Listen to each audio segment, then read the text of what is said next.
야, 이 부장! 네가 부장이면 땅이야? 뭐? 저 인간 저것들 쟤 오늘도 술술 풀리고 안 먹고 회수 갔냐? 내일도 신체 상태로 출근하겠구만. 아유. 고려 생활건강 술술 풀리고 음주전 한포가 당신을 지켜드립니다. 특허받은 천연 유래 성분 숙취 해소제 술술 풀리고를 은하계 최저가로 딴지마켓에서 만나보세요.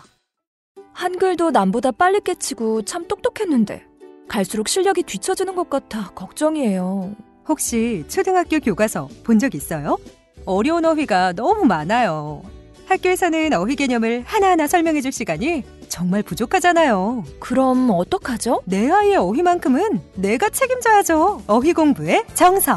초등어휘 3000, 초등어휘 5000. 검색창에 초등어휘 3000을 쳐보세요.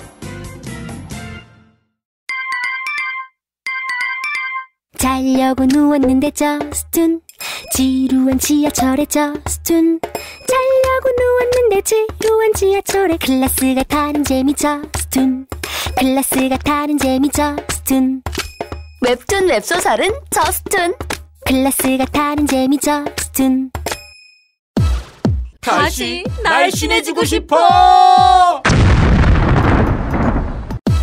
다이어트 해야 하는데 좀 간단한 방법 없을까? 1522-6648 1522-6648 혹은 비타샵을 검색해주세요.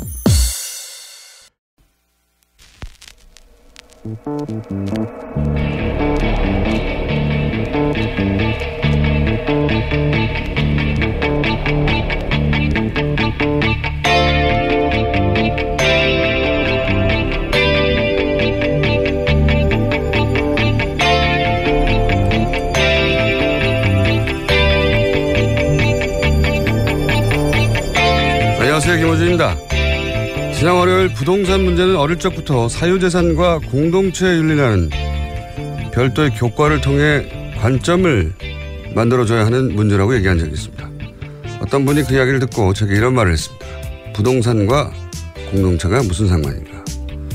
내가 부동산을 취득하는데 누가 돈을 보태준 것도 없고 그 집값을 올리기 위해 인테리어도 내가 있고 내 노력으로 내 돈으로 취득했고 세금까지 냈는데 내 재산을 놓고 나한테 아무런 도움도 준 적 없는 남의 상황을 왜 고려해야 하냐. 반만 맞는 말입니다. 그렇게 취득한 부동산의 가치는 본인의 노력과 그 집에 들어간 재료값의 합이 아니죠. 그 가치는 그런 노력과 재료에 더해 그 입지 등 주변 수많은 요소들의 복합된 가치가 만들어낸 거죠. 그런데 그 도로, 교통 편의, 교육, 공원, 그 주변 환경은 시도, 국가재정이 만들어낸 겁니다. 그리고 그 재정은 그 공동체가 격출한 돈으로 만든 거죠. 그 부동산의 가치가 사유재산인 건 분명하나 조금만 생각해보면 그게 전부 혼자서는 결코 만들어낼 수 없는 가치인 겁니다. 그래서 부동산은 사유재산의 관점만으로는 풀 수 없다. 사유재산과 공동체적 윤리가 긴장관계 속에서 해법을 찾아야 한다. 그런 이야기죠. 사실 어려운 이야기가 아닙니다. 우리가 그런 걸 배우지 않았을 뿐이죠. 김호준 생각이었습니다.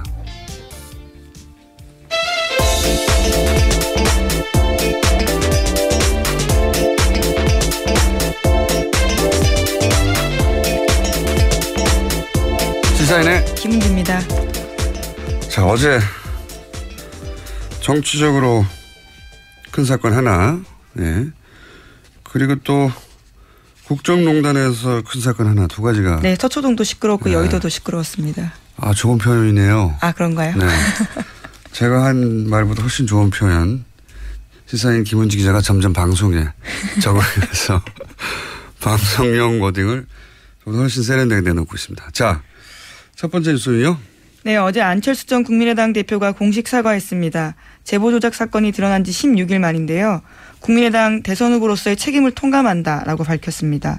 입장 발표가 늦어진 건 검찰 수사가 시작된 만큼 사실관계 확인을 하기 위해서였다라고 해명했습니다. 정계 은퇴 가능성을 묻는 질문에는 당을 위해 할 수 있는 일을 깊이 고민하겠다라면서 즉답을 피했습니다. 자, 잠깐 들어보겠습니다. 긴 내용이 아니기 때문에 압축적으로. 저로서도 충격적인 일이었습니다.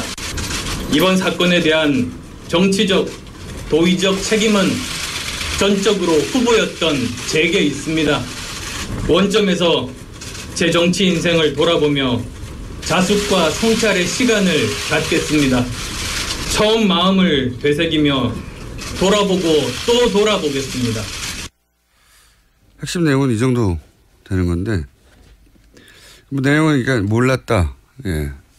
그리고 정치적 도의적 책임, 그러니까 법적 책임은 없다는 거고, 좀 길게 쉬겠다는 얘기. 그리고 마지막으로 정치는 계속 하겠다는 얘기죠. 예. 그렇게 요약될 수 있는데, 보통은 이제 좀 늦어진 입장 표명에 대해서는 보통은, 지금이라도 한 것이 다행이다. 보통 이렇게들 말하는데, 그래서 저는 늦어진 이유가 그 기자회견의 내용에 들어가 있는가 굉장히 궁금했어요.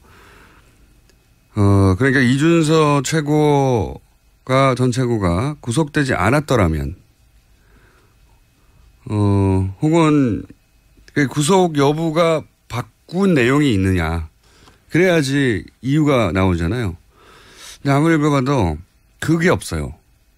그러니까 구속이 됐는데 안 됐더라면, 혹은 구속됐기 때문에 바뀔 만한 내용이 있는가. 그러면 구속영장과는 무관하게 바뀔 내용이 없다는 건 사건 초기에 진작에 했어야 했던 내용만 있는 거거든요. 이렇게 되면은 그게 지연돼서 읽게 된 것은 지금까지 굉장히 많았는데, 당도 계속 그 지문을 받고 본인도 그런 추궁을 당하고, 그렇게 지연해서 얻게 되는 게 없는 거예요. 그 안에 내용도 없고 실질적으로. 당에서도 아마 그 안 전 대표의 입장 표명이 어떤 돌파구가 되어 주기를 기대했을 텐데, 그런 내용, 그런 역할이 없는 거죠, 여기서. 네, 그래서 어제 국민의당도 개인 입장의 사과라고 선을 그었습니다. 이렇게 위기가 닥쳤을 때 정치적, 그걸 해결하지 못하는 리더는 리더십을 잃게 됩니다. 저는 그런 맥락에서 안철수 전 대표 입지를 스스로 축소시키는 입장 표명이었다. 뭐가 있어야 되거든요. 어느 쪽으로든. 이런 정도의 내용으로 왜 이렇게까지 끌었는지 잘 모를 내용이었어요. 이 정도까지 끌었으면 어떤 방식으로든 그러려고 했구나 라는 나름의 승부수가 나와야 되거든요. 그게 뭐 정경원 테니 그게 아니어도 그랬구나 하는, 모두가 다 납득하지 않더라도 어쨌든 저런 방식으로 이 국면을 돌파하려고 하는 거구나 하는 게 보여져야 되는데, 그게 없으면 그 리더를 바라보고 같이 따라갈 수가 없잖아요. 그래서 제 생각에는 그 입장 표명은 입지를 굉장히 축소시키는 입장 표명이었고, 다시 정치 전면에 쓰는데 시간이 꽤 걸리겠다. 생각보다 많이 걸리겠다. 그런 생각을 들게 하는 기자회견이었습니다. 예. 제 점수는 낮습니다. 아주. 예. 자, 이렇게 돌파구가 되는 뭔가 포인트가 있었어야 했는데 그게 너무 없었다. 국민의당 반응은, 그러니까 이게 개인 입장의 사과라고 선을 그은 이유 중에 하나가 그게 없었던 거죠. 같이 보조를 맞춰서 돌파를 할 수 있는 내용이 없었으니까. 그러면서 이전에 했던 그 대응 방식, 이게 이제 추미애 대표 가이드라인이다, 정치 공작이다, 이걸 반복했죠. 네? 네, 계속해서 박주성 국민의당 비대위원장 같은 경우에는 문재인 정부의 정치검찰 1호 사건으로 기록되고도 남는다고 생각한다라고 밝혔습니다. 그러면서 문준용 씨 특혜 의혹도 함께 규명해야 한다면서 당 차원의 특검 법안을 오늘 공개하겠다고도 밝혔습니다. 그 사과 대상이 이제 국민도 있고 당원도 있고, 그런데 1차적으로는 이제 문준용 씨가 돼야 되는데 문준용 씨 이름을 거론하지 않은 것도, 네, 당사자라는 워딩 정도로 썼죠. 안철수 전 대표가요. 그걸 그렇게만 표현하고 만 것도 대단히 어정쩡한 거거든요. 아예 빼거나 아니면 직접, 왜냐하면 공격할 때는 다 이름을 썼잖아요. 예. 그런데 입장 표명에는 이렇게 두리뭉실하게 넘어가는 것도 이것도 깔끔하지 않습니다. 왜냐하면 특검 하자고 이제 나오고 있죠. 야3당 공조에서. 특검은 사실 불가능해요. 이거는 정치적 제스처인데 공소시효도 지났고, 그리고 민주당이 합의에 줄 리도 없고요. 네, 더불어민주당은 물타기라고 일축하고 있습니다. 단순히 내용적인 물타기가 아니라 불가능하거든요. 불가능하다는 걸 모르지 않아요. 네, 청와대도 어제 수용 불가하다고 입장 낸 바가 있고요. 또. 이거 되지도 않고 법적으로도 구성이 안 되는 건데 주장하는 겁니다. 근데 이 대치 국면을 뭘로 풀 수 있을지 모르겠네요. 안철수 전 대표의 입장 표명이 하나의 변곡점이 될 거라고 많은 사람들이 특히 국민의당에서 기대했을 수 있는데 이렇게 되면 안철수 전 대표의 당내 입지는 더 줄어든다. 관련 뉴스가 또 있나요? 네, 검찰의 칼날이 이제는 국민의당 윗선을 향하고 있습니다. 검찰은 이번 주 안에 공명선거 추진단 수석 부단장과 부단장이었던 김성호 전 의원과 김인원 변호사를 불러서 조사할 계획입니다. 이거 당연한 수순이 되어버렸죠. 이유미 씨에게서 이제 잘랐는데 이게 최고인이었던 이준서 씨까지 가버렸기 때문에 그리고 수사 과정에서 이런 게 밝혀졌지 않습니까? 5월 5일 날 기자회견했는데 5월 6일 날 이유미 씨가 사실상 제보자는 없는 거라고 이준서 전 최고위원에게 말을 했다는 거지 않습니까? 네, 그런데도 5월 7일에 또 기자회견을 했죠. 또 기자회견을 했어요. 근데 그 기자회견은 오히려 더 강하게 나갔죠. 예. 그 제보에 대한 의구심들이 있는데, 예. 전화 확인, 또 무슨 내용이 있었죠? 복수의 확인 등등의 표현으로 정반대로 나갔는데 어떻게 이렇게 정반대로 나갔냐. 예. 그 결정을 그러니까 이준서 전 최고위원이 이유미 씨 이야기를 꿀꺽 혼자 삼키고 혼자 오히려 더 강하게 나간 건지 아니면 그런 게 이유미 씨로부터 나왔는데도 불구하고 그 회의에서 공개됐는데 더 강하게 나갔는지 따져야 되는 게 당연한 수순이 됐습니다. 현재까지는. 자, 이게 여의도에서 어제 크게 있었던 사건이고요. 서초동에서 크게 있었던 사건. 네, 어제 정유라 씨가 이재용 삼성 부회장의 재판에 출석했습니다. 원래는 안 나가겠다라고 했었던 걸로 알려져 있었는데요. 갑자기 깜짝 나온 겁니다. 나와서 삼성의 승마 지원과 관련한 증언을 쏟아냈습니다. 먼저 최순실 씨로부터 들은 이야기를 계속 공개했는데요. 2015년 10월부터 타기 시작한 말 살시도의 소유권에 대해서 이야기했습니다. 삼성 소유였던 이 말에 대해서 최순실 씨가 내 것처럼 사면 된다라고 이야기했다라는 건데요. 굳이 돈 주고 살 필요 없다라는 이야기도 했다라고 인정했습니다. 또 삼성에서 혼자만 지원받은 것이 소문나면 시끄러워진다. 삼성이 말 이름 바꾸자고 하니 바꿔야 한다. 이런 최순실 씨의 말도 공개했습니다. 그게 최순실 씨 그리고 삼성 이재용 부회장 박근혜 전 대통령이 일관되게 부인했던 것들 여기서 정유라 씨에서는 다 부인된 거예요. 예. 그 말도 네 거가 돈 주고 살 필요가 뭐 있어 네 거야라고. 그리고 삼성에서 혼자만 지원받는다는 사실을 최순실 씨도 알고 정유라 씨도 알고 있었던 것이고. 예. 그리고 여기서 이제 말 스탁은 삼성은 모른다고 했죠. 네, 일관된 입장입니다. 예. 최순실 씨가 혼자 몰래 거죠. 주도했다는 건데 이 정유라 씨의 증언에 따르자면 이게 이제 삼성이 이 제안을 하고 주도했다는 그리고 말 바꾸기 전날 삼성과 최순실 씨가 따로 만났다는 것도 얘기가 들어있어서 전면적인 삼성 입장을 뒤집는 거죠. 네, 수혜 당사자가 거기에 대해서 사실이 아니다라고 이야기한 겁니다. 그리고 녹취 파일도 있다고 얘기도 했고, 그죠? 네, 증거 삼성 변호인단이 공격하니까요. 자기에게는 전화통화 녹음 파일도 있다라고 제출할 수 있다고도 이야기했습니다. 그러면서 그런 얘기가 나왔지 않습니까? 그 정유라 씨에서 작년 9월 그러니까 국정농단이 시작하는 초기죠. 초기. 네. 한겨레가 첫 보도를 9월 20일에 했거든요. 네. 그리고 말 관련된 보도가 9월 23일에 나왔습니다. 경향신문을 통해서요. 거의 말과 관련된 보도는 경향신문을 통해서 많이 나왔는데 거의 첫 보도입니다. 이게. 첫 번째인데 그러니까 정유라 씨에게 말을 지원한 거 아니냐는 의혹이 등장을 한 첫 시기인데 정유라 씨 얘기로는 그 보도 있기 전에 네, 이미 그 전이라는 거죠. 네, 전에 삼성에서 앞으로 시끄러질 것 같으니까 말을 바꾸라는 얘기를 최순실 씨에게 삼성이 했다는 거잖아요. 삼성이. 네, 그 이야기를 자기가 또 들었다라는 거고요. 그리고 또 이제 그 이후에 이제 본격적인 말 세탁, 말 중개상을 통해 가지고 삼성 말을 주고 더 비싼 말을 최순실 씨가 돈을 내지 않고 가져가고 근데 그때 발생한 차액 그걸 누가 내느냐. 그거를 엿볼 수 있는 새로운 사실이 나왔어요. 정윤아 씨에 의하면 말중개상한테 들었다는 얘기죠. 말중개상이 삼성에서 차액을 받아야 하는데 안 준다고 지금 불만을 토로했다는 거 아닙니까? 네, 그 중개상 같은 경우에는요. 삼성에서 돈 필요한데 왜 안 주냐라는 이야기를 자기가 직접 들었다고 이야기했습니다. 그러니까요.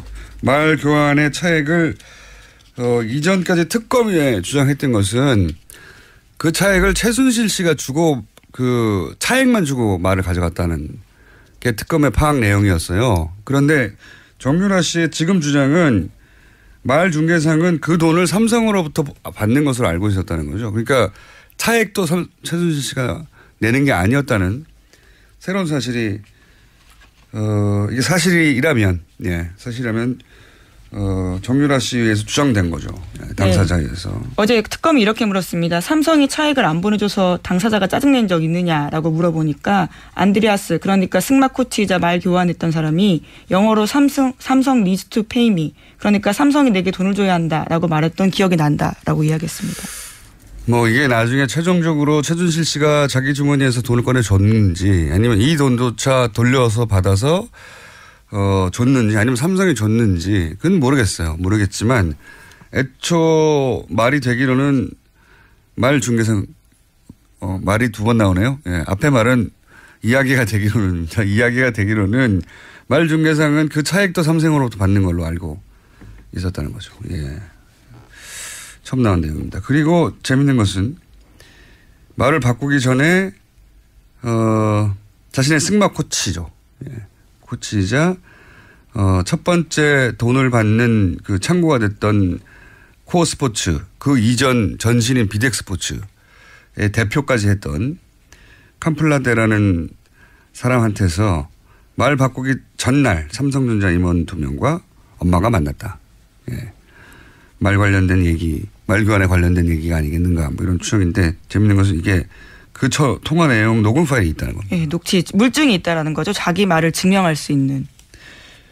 그러니까 딸이 자신의 승마 코치한테서 엄마가 이런 일을 했다라고 하는 증언을 그때는 증언이라고 할 수 있을지 없을지 모르는 상태인데 굳이 녹음해 놨다는 거잖아요. 예. 우리가 아는 전형적인 모녀 관계를 보면 안 된다는 생각을 굉장히 큰 스펙타클한 사건입니다. 그런데 이것만 해도 스펙타클한데 이 증언이 이루어지는 과정은 더 스펙타클해요. 네, 그렇죠. 엄청납니다. 예, 증인 출석 놓고 정유라 씨와 변호인단에서 다른 이야기를 했는데요. 변호인단은 박영수 특별검사팀의 강요나 회유로 정유라 씨 증인 출석이 이루어졌다라고 주장하고 있습니다. 하지만 정유라 씨는 어제 법정 나와서요.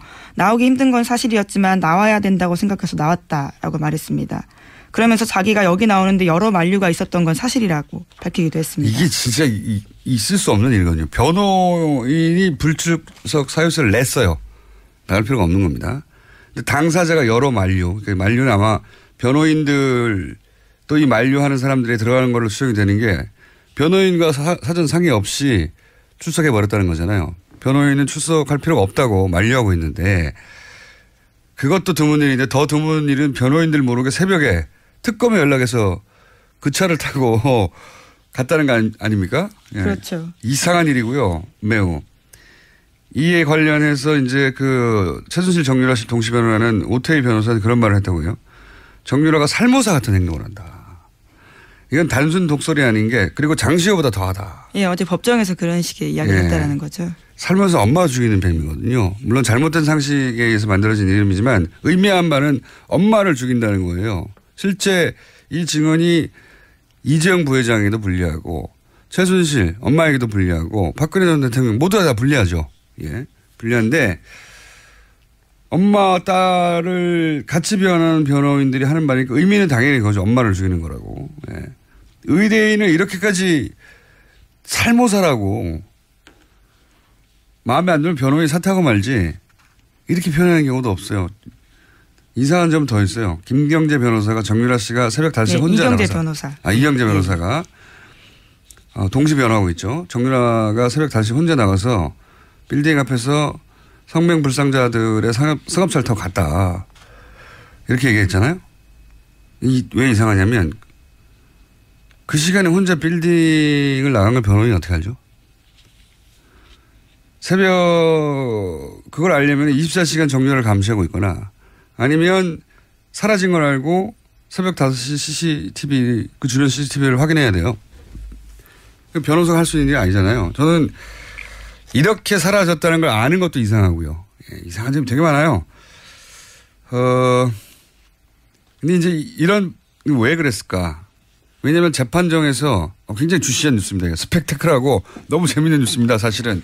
이 국정농단 관련해서 이런 정도의 스펙타클한 장면이 법정에서 벌어진 건 처음이에요. 근데 이제 저는 이런 일이 벌어진 게 아닌가 추정하는 바. 제가 오랫동안 이 가족을 바라보며 연구한 결과 추정하는 바는 뭐냐면 일단 우선 이재용 부회장에 좋은 것이 박근혜 전 대통령과 최순실에게 좋은 것이 맞아요. 서로.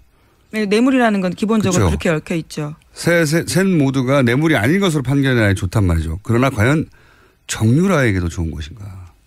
이 지점에서 첫 번째 엇갈렸어요. 이해관계가 다르다라는 말씀이시죠. 그렇죠. 엄마와 딸은 무조건 이해관계가 같을 것 같지만 이 특정 사안에 대해서는 다른 거거든요. 왜냐하면 정유라 씨가 계속 그 증언을 거부하면 3차 영장. 네, 이번에 그럴 가능성도 있는 상황이었습니다. 네. 그런데 이재용 부회장에게 불리한 증언을 막 해버리면 특검이 영장을 청구할 이유가 사라지죠. 그 첫 번째 동기가 있는 것 같고 또 하나 주목할 지점은 장시호보다 더하다라는 표현을 쓰잖아요. 장시호 씨가 이제 특검에 이제 그 협조를 했었기 때문인데, 그래서 이제 장시호 씨의 역할을 추정해 볼 수 있죠, 여기서. 장시호 씨에게 내가 다 겪어봤는데, 이런 가이드, 이게 너한테 가장 이득이 되는 길이야. 이런 코치가 있을 수 있다. 그리고 세 번째 포인트는 제가 보기에 이게 굉장히 중요한 포인트인데, 입증할 수는 없어요. 입증할 수는 없는데, 저는 강력히 의심합니다. 장시호 씨 협조가 처음 등장했을 때 제가 했던 말 중에 하나가 뭐냐면 전통적인 가족의 관계 속에서만 바라보지 말고 항상 돈의 관점을 여기 추가해서 바라봐야 된다. 지금까지도 입증된 바는 없지만 저는 여전히 의심하고 있는데 여기에도 돈이 관련돼 있다라고 저는 추정하는 바인 것이 자신들의 부모 세대 최태민 할아버지 1세대라고 하면 최순실 씨와 그 자매들은 2세대잖아요. 장시호 정유라는 이제 3세대예요.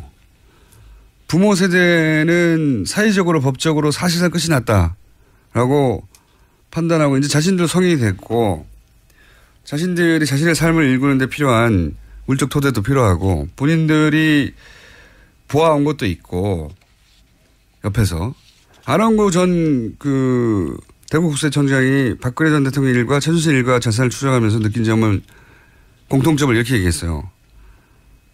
직업이 없는데 돈이 너무 많다고. 예. 그런 환경에서 평생 자란 3세대거든요.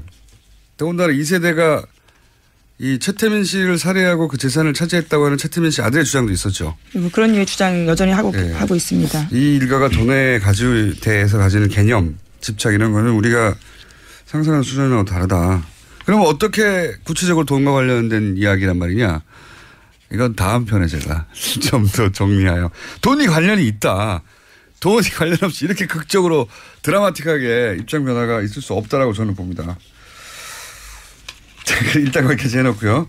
이 사건은 앞으로 재밌게 드라마틱하게 스펙트럴하게 예, 등장부터 깜짝이었습니다. 30분 전에 갑자기 나온 거거든요. 재판장도 뒤늦게 알았다라고 합니다. 그러니까요. 그리고 특검도 이렇게까지 진술할지 몰라서 깜짝 놀랐다고 하고 그 현장에 있었던 기자들도 어리숙하고 바보 같은 정유라가 아니라 굉장히 차분하게 자기 이야기를 했다고 합니다. 굉장히 차분하게 자기가 필요한 말 논리적으로 딱딱 했다는 거예요. 예. 우리는 정유라 씨를 잘 모르고 있을 수도 있습니다. 자, 벌써 시간을 많이 썼네요. 예. 제목만 언급하고 지나가죠. 예. 네, 박근혜 전 대통령이 오늘 내일 재판도 불출석할 예정이라고 합니다. 네 번째 발가락을 다치셨다는 거잖아요. 예, 발가락 인대 부상이 구체적인 불출석 사유입니다. 네 번째 발가락 인대. 네. 이걸로 구치소에 있는데 재판정에 나가야 하는 피의자들이 전국의 다른 모든 피해자들이 이걸로 가능하겠어요, 불출석이? 네, 안 됩니다. 발가락 발목 전체가 다쳐도 나갑니다. 허탈감 느낄 수밖에 없는 뉴스죠.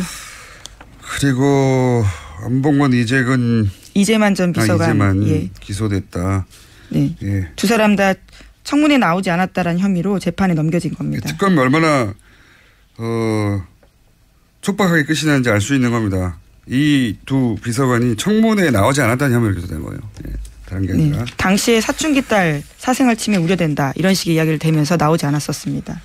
자, 제목 하나 읽고 끝냅시다. 예.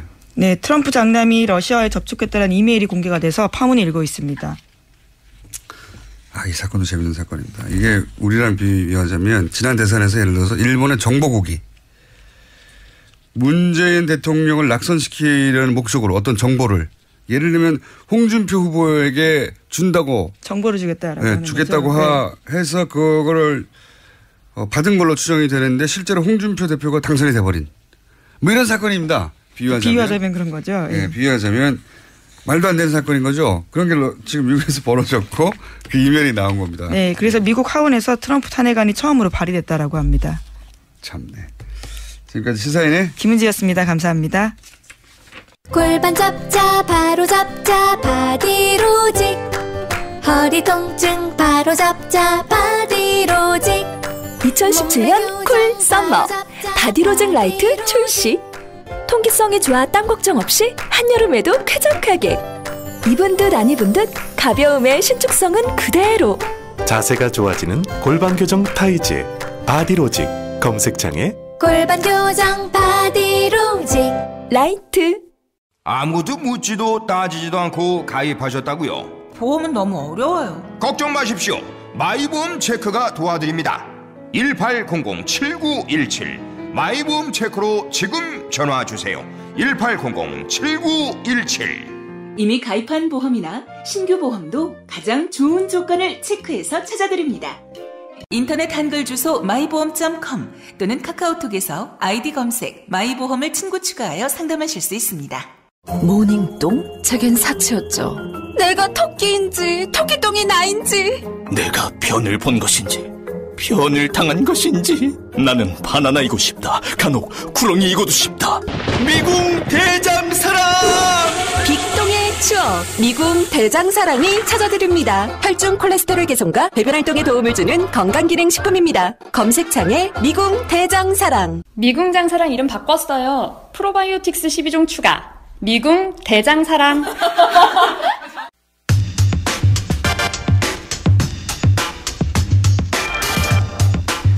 자, 굉장히 오랜만에 방송에 나오시는 분입니다. 그리고 아마도 많은 분들이, 많은 기자들이 인터뷰나 방송 섭외를 했을 텐데 그동안 전혀 등장하지 않았던 장제원 의원이 나오셨습니다. 안녕하십니까. 안녕하십니까. 반갑습니다. 장제원 왜 또 안 나오는 사람 불러가지고 그러세요? 저희가 인터뷰를 좀 굉장히 오랫동안 해왔습니다. 네.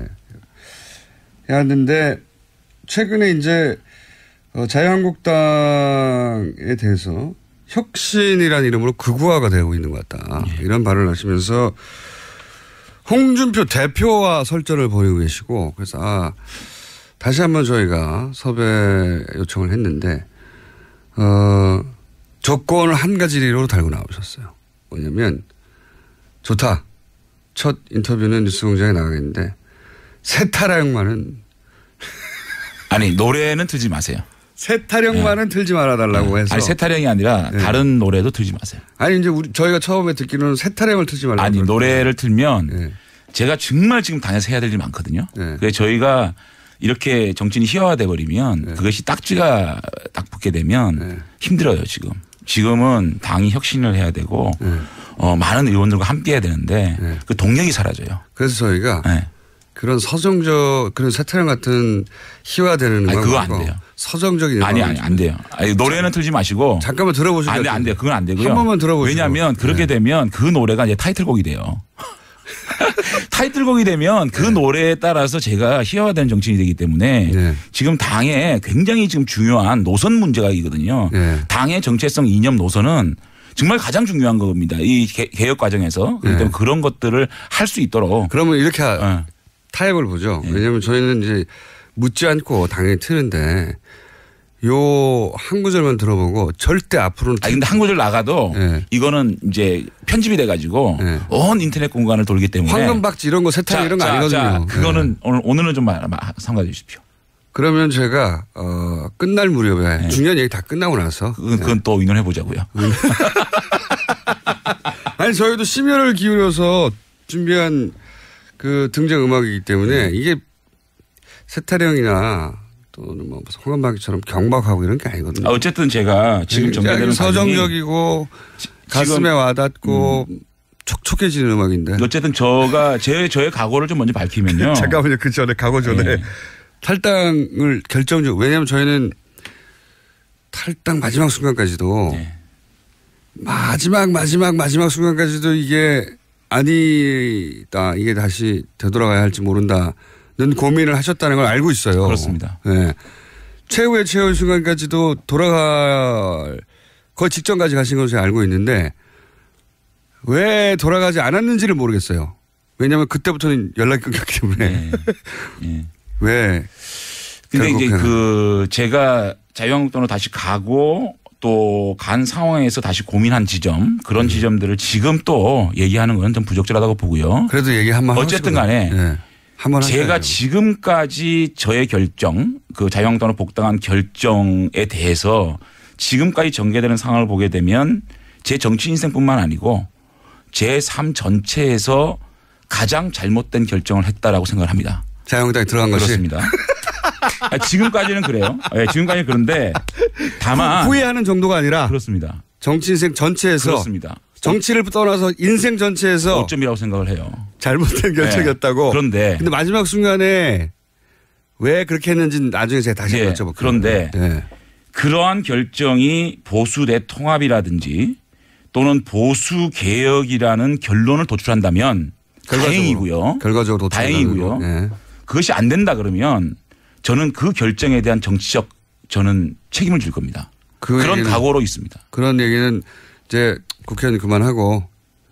글쎄 이제 그거에 대해서는 안철수 대표도 대충 얘기했는데 저는 이게 더 수위가 높지 않나요? 어쨌든 우리 지역 주민들한테 피해가지 않는 방향에서 불출마합니까? 만약에 보수 대통합 혹은 이 보수가 잘못된 방향으로 가고 있다라는 확신이 들면 저는 정치적 결단을 할 겁니다. 그러니까 바른정당과 어떤 형식으로도 대통합을 이뤄내지 못하거나 도통합이든 소통합이든 간에 이뤄내지 못하거나 보수가 통합을 해서 함께 간 기반을 마련하고 또 보수가 합리적 보수 또 개혁적 보수의 모습으로 일정 부분 전혀 가망성이 없다.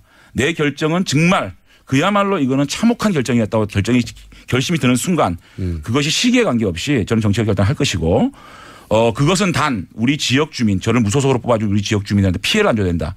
그 사이에서 제가 정치적 결단을 할 것이고 피해를 안 줘야 된다는 그런 제가 어떤 결심을 가지고 결기를 가지고 임하고 있다는 말씀을 드립니다. 구체적으로는 불출마를 할 수도 있다는 얘기인가요? 그래서 그거까지는 어떤 방식이 될지 그 책임이 어떤 방식이 될지는 안철수 대표도 대충 뭉개고 갔는데 이 정도로 얘기하면 안철수 대표는 이제 내려놓을 대표도 없고 사퇴할 의원직도 없잖아요. 근데 의원님은 사퇴할 의원직도 있고. 그런가요?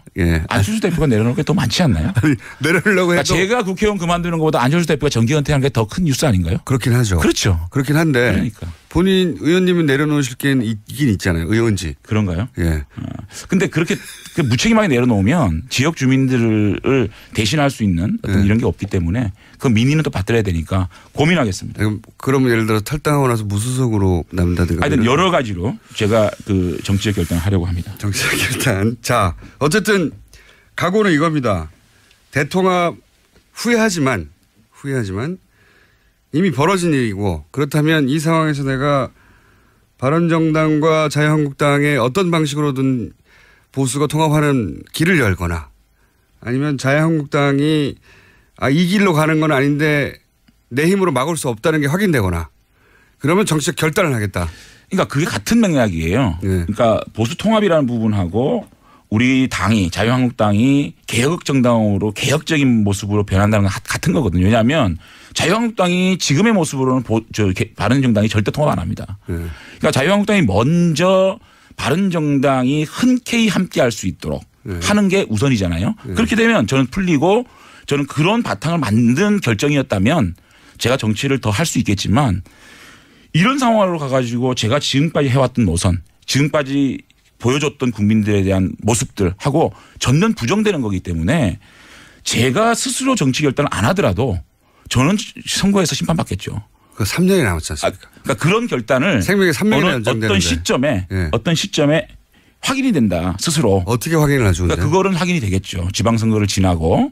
지방을 지나고 전혀 당이 변하지가 않고 또 보수가 지리멸렬해져 가지고 괴멸될 시점이 오면 그거는 일부 정치인들 책임 있는 정치인들이 책임을 지고 자리를 비워야 새로운 분들로 수혈이 되는 것이고 그 수혈 속에서 다시 태어날 수 있는 거 아니겠습니까? 그런 작지만 그런 책임을 지겠다는 각오가 없이는 이 문제는 해결이 안 된다고 생각합니다. 자, 그러면 말씀을 정리해 보면 적어도 지방선거를 전후하여 국민들이 보기에 자유한국당이 변했구나 혹은 바른정당과 자유한국당 일부가 됐던 전체가 됐던 다시 합칠 만한 토대를 내가 마련했다. 이게 확인이 되지 않는다면 그 시점쯤에는 내가 어떤 정책 결단할 것이다. 시점에 대해서는 아직까지 말씀을 드릴 수가 없고요. 네. 하여튼 각오는 그렇다. 그렇습니다. 예. 그것이 3년 후에 있는 총선 때까지 지속되지는 않을 것이다. 어떤 그 중간에 내 결단이 있을 수 있다. 그것은 국민들이 도저히 우리 보수 진영이 가망성이 없다고 생각하면 그런 분들이 책임져야 될 겁니다. 지표가 뭡니까? 여론조사입니까? 아니면 본인의 경우는 문자에 씁니까? 지표. 그거는 일반적인 상식에서 보편적인 상식에서 바라보면 될 겁니다. 그래도 그 상식은 뭐 해석 나름이라 아직 그 정도의 결기를 가지고 그 결기가 구체적으로 그래서 지금 많은 의원들이 필요합니다. 저 혼자 이 문제는 해결할 수가 없고 일단 그 탄핵 부분에 대한 분명한 어떤 그 해석 이런 것들이 먼저 필요할 것 같고요. 그런 것들을 단계적으로 해 나가야 된다고 봅니다. 자, 그러면 그 안에서 바른정당과 함께했던 사람들이 그때 가졌던 생각 그거를 지금 자유한국당 내에서 구현해 보고 싶으신 건데 이제 이왕 아시니까 지금 최근에 이제 자유한국당의 이제 혁신위원장이라고 오신 분 유석춘 교수 위원장에 대해서 당의 혁신한 이름으로 극화되는 것 같다라고 표현하셨잖아요. 예. 이게 어떤 의미입니까? 제가 그 페이스북에 그걸 올렸을 때 홍준표 대표께서 이 극우의 개념을 다시 한번 보고 비판하라 이렇게 말씀하셨잖아요. 그러면서 어저께 대변인 논평 나온 거 보니까 극우의 개념을 말씀하시더라고요. 뭐 이탈리아의 무솔리니 또 파시즘 극단적인 인종주의 폭력 이런 얘기 하시는데 일반적인 우리가 극우라 그러면 우측에 있는 분들 중에서 가장 우측에 있는 분을 일반적으로 극우라 그러잖아요. 일반론으로 가게 되면. 그럼 현대사회에서 폭력이 있을 수가 있나요? 감옥에 가야죠. 그렇기 때문에 노선이 가장 오른쪽에 있는 사람을 극우라 보면 그게 전체주의고 국가주의고 안보 측면에서 좀 강한 강경 노선, 강한 일변도 이런 것들 이런 분들을 극우라 그러잖아요. 그런데 유석춘 위원장 같은 경우에는 유신 부분에 있어서 국가의 위기를 극복하기 위한 수단이었다. 이렇게 얘기하는 것들이잖아요. 그게 가장 어떻게 보면 국가들 위기를 표명함으로 인해서 개인적인 인권을 억제는 이런 것들을 미화하는 것이 극우죠. 독재를 위한 거죠. 사실. 그리고 북한 문제를 선제적으로 타격할 수 있다. 그럼 무력 통일도 하자는 얘기인지 이게 극우잖아요. 결국은 제가 볼 때는 이런 것들을 극우로 저는 칭했다는 말씀을 드리고 결국은 제일 중요한 게 보수의 위기가 왜 왔습니까? 탄핵 때문에 왔습니까? 국정농단 때문에 왔습니까? 국정농단 때문에 온 거 아닙니까? 이것에 대해서 정치 보복이다. 그럼 그건 누가 보복을 했죠? 정치 보복을? 국민들이 한 겁니까? 그래서 3분의 2 국회의원들이 탄핵 소추를 발의하고 또 만장일치의 헌법재판소의 결정을 무시하는 이런 사고가 만약에 우리 자유한국당의 개혁의 방향이라 그러면은 제가 가장 먼저 청산 대상이 돼야 된다고 생각한다는 제가 말씀을 드린 겁니다. 그리고 이런 말씀도 하셨어요. 유석춘 교수 본인이 태극기 집회에 참석을 하였고 태극기 집회는 의병이었다라고 표현하셨고 의병. 태극기 집회가 의병이면 촛불 집회는 오랑캐가 되는 겁니다. 저희는 저희의 개혁의 시작은 탄핵에 대한 인정부터 해야 되는 겁니다.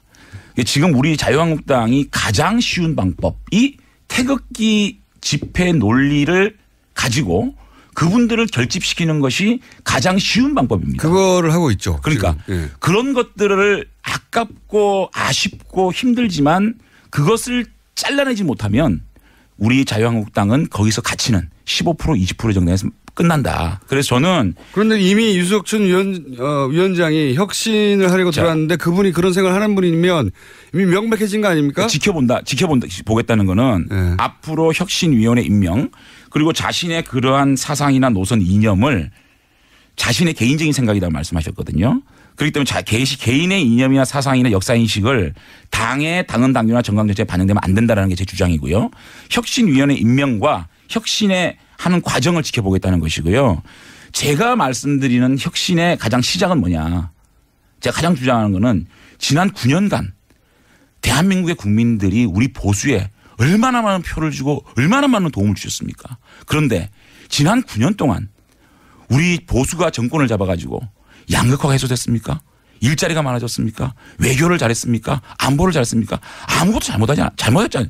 그렇기 때문에 국민들은 정권을 바꾼 겁니다. 이 민심을 철저하게 9년간 우리가 정책적으로 정치적으로 또 권력을 운영하는 데 있어서 뭘 잘못했는지 먼저 이것을 백서로 만들어서 국민 앞에 반성하는 것이 먼저다. 그거를 실천하지 않고 우리 9년간 보수 정권이 국민 앞에 잘못한 것 이거 자복하고 반성하고 그거를 낱낱이 우리가 그거를 국민한테 보고하지 않으면 혁신의 시작이 되지 않는다. 저는 이렇게 주장하는 겁니다. 그런데 개인적인 생각이라고 했지만 개인적인 생각과 다른 일을 하라고 어떤 분을 모셔오지는 않잖아요.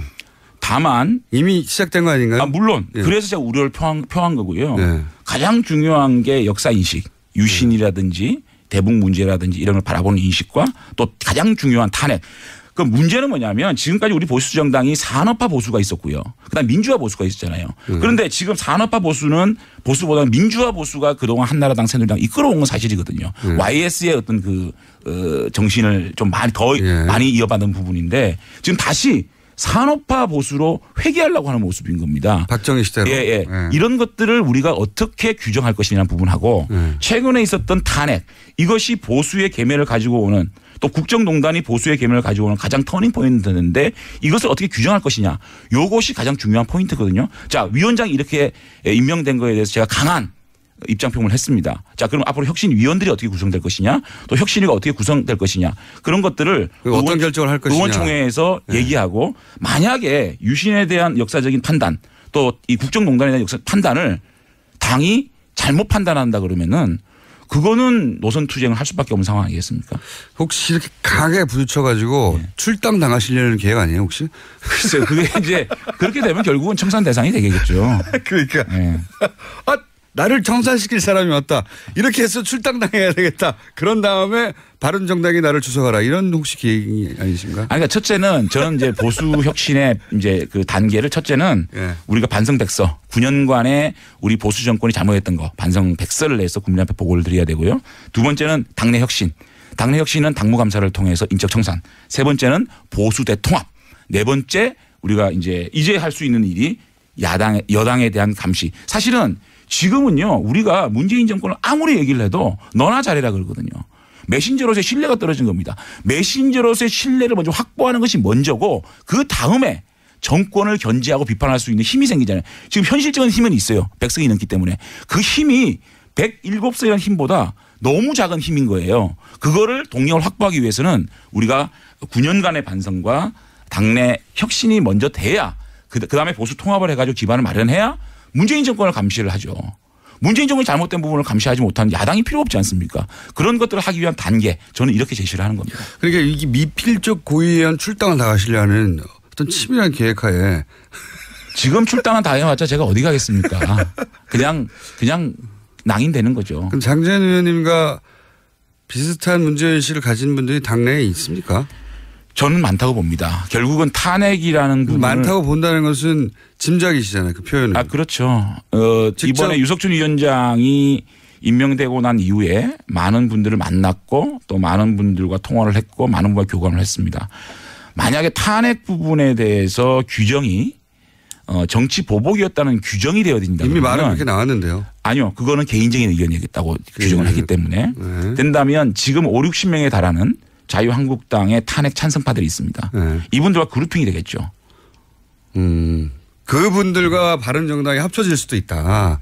아니 그렇게는 보기 힘들고요. 어쨌든 보수 대통합을 해야 된다. 그렇기 때문에 그러한 국정농단에 대한 우리의 반성을 기반으로 하고 또 그런 역사인식들을 바로 잡아가는 과정이 필요하다. 그런 것들이 제가 노선투쟁이라고 알겠습니다. 노선투쟁을 하시겠다는 의지가 충만하고 그게 정말 명백히 실패한다는 게 확인되면 나는 이제 책임을 지겠다 정치요. 그렇습니다. 그런 말씀이신데 그럼 노선투쟁을 같이 할 사람 새도 있어야 되고 그런데 지금 홍준표 대표는 당대표가 됐음에도 이 정우택 원내대표 이쪽 노선 당대표가 됐는데도 이쪽에 밀리는 듯한 양상이에요. 저는 홍준표 대표께서 그 탈당하기 전날 심야 회동에서 세 가지 말씀하셨어요. 첫째는 자신이 하고자 하는 정부는 박근혜 정부의 2기가 아니다. 홍준표 정부다. 두 번째는 바른정당의 선수들이 다 있다.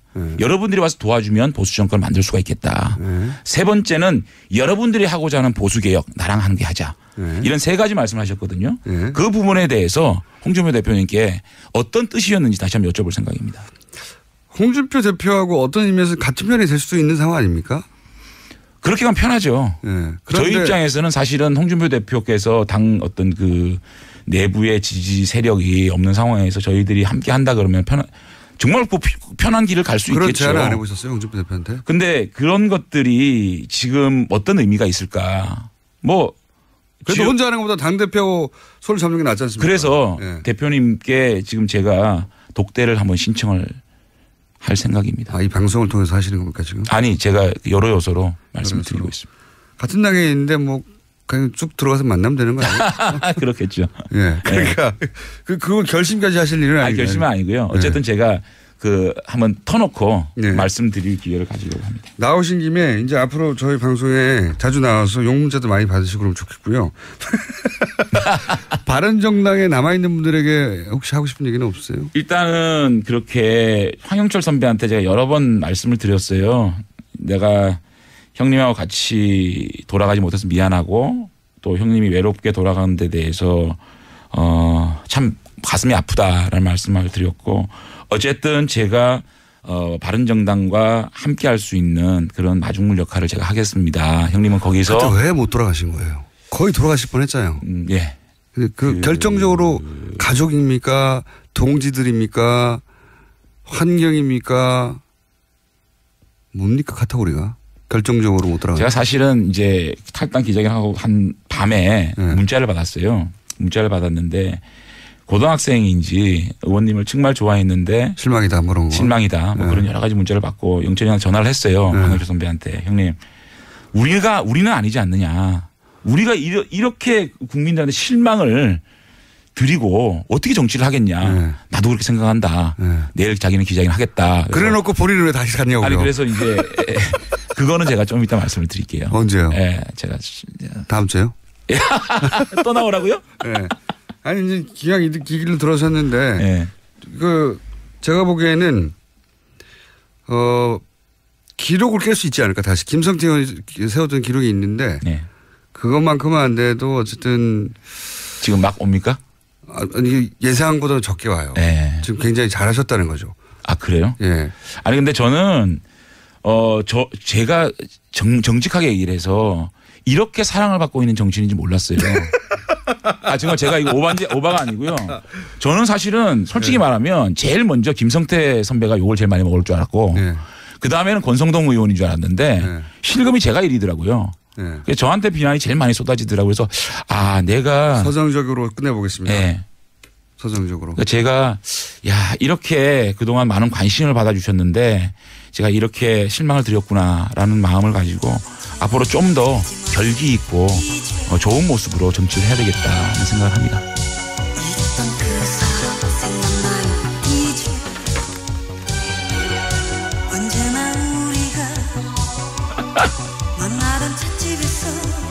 이게 무슨 노래죠? 장재현 의원